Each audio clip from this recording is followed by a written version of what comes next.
Замучил кашель.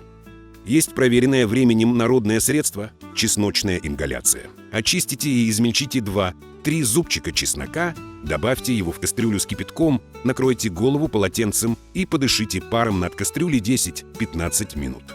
Следите, чтобы пар не был слишком горячим, чтобы не обжечься. При чувствительности к чесноку можно использовать меньше зубчиков или делать ингаляцию с добавлением трав ромашка, эвкалипт. Надеюсь, этот способ будет полезен для вас. Если у вас есть еще вопросы или нужна дополнительная информация, не стесняйтесь спрашивать. Кстати, какие травы и сборы стоит использовать для лечения без таблеток различных заболеваний, я подробно рассказываю в своем телеграм-канале. Переходите по ссылке в шапке профиля или ищите в поиске канал «Травник Зеленогоров». Подписывайтесь на мой канал, чтобы узнать больше о натуральных способах поддержания здоровья.